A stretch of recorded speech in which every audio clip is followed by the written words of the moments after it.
Kaya lang ang ano lang dyan, totally hindi siya bilog na parang marble, no? Sakto lang yung labas natin, no? Magsi 6 na eh. Tapos na yung golden hour. That's the golden hour for you. Tignan mo sa dagat, ano? Tignan mo, mga halaman, no? No? They're free to grow. Kasi may time siguro na inaabot. Ito yata yung mangrove eh. Pwede ito eh, oh. Pamblock ng baha. Tsaka yung storm surge. Ganito yun eh, oh. Pablockin niya yung storm surge. Hindi ito yung kagaya sa bahay. Tignan mo, meron siyang ano, thorns, oh. Hindi ito yung palm na ginagamit sa bahay. May thorns yun. Oh, ang dami, oh. Pero tingnan mo yung power of storm surge. Pagka hindi mo inawat, hinuhukay niya yung ano, yung coconut. Hinuhukay niya.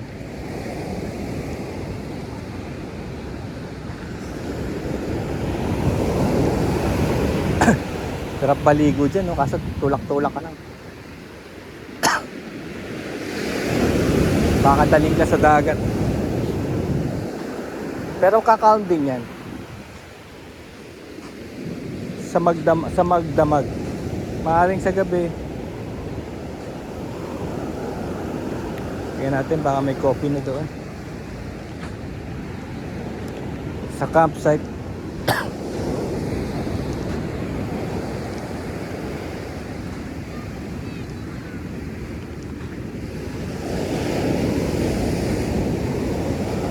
Yan, kung gusto mong magkaroon ng show ng ano, stranded in an island, BCC.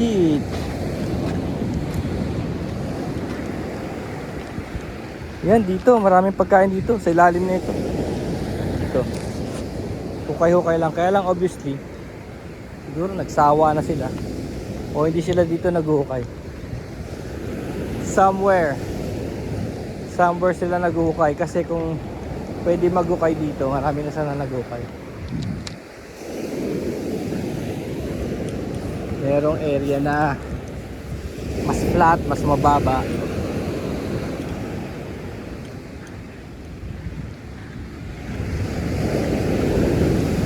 Construction material, no? Pag nailabas mo yan, di ba?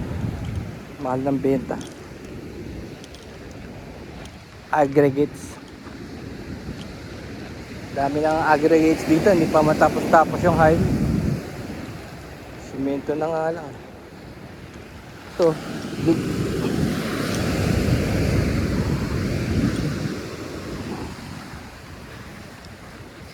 at bakalakan nila ng chopping board or pan.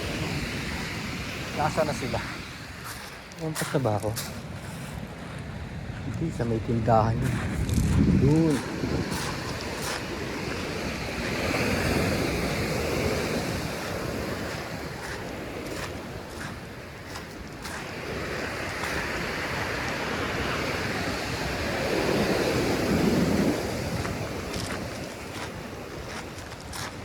Ayun na nga isang coconut, tumumba na.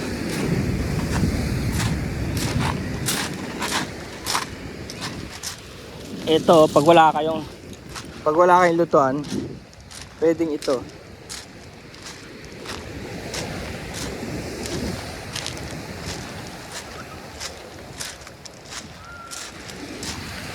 Heat up the rock, cook here.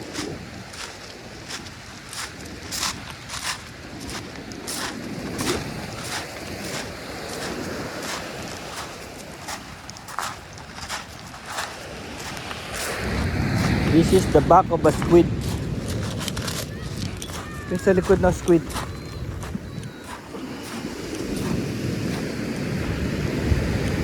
May squid dito.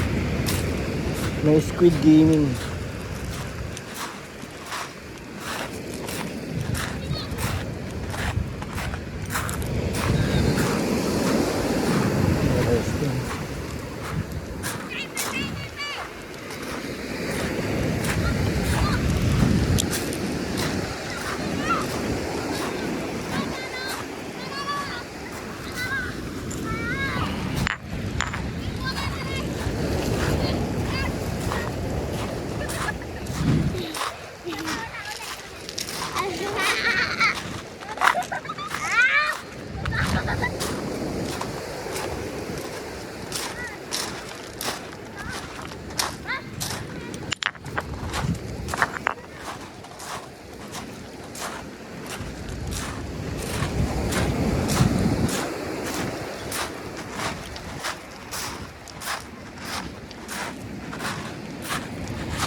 May dala akong luto ano. Rock cooking.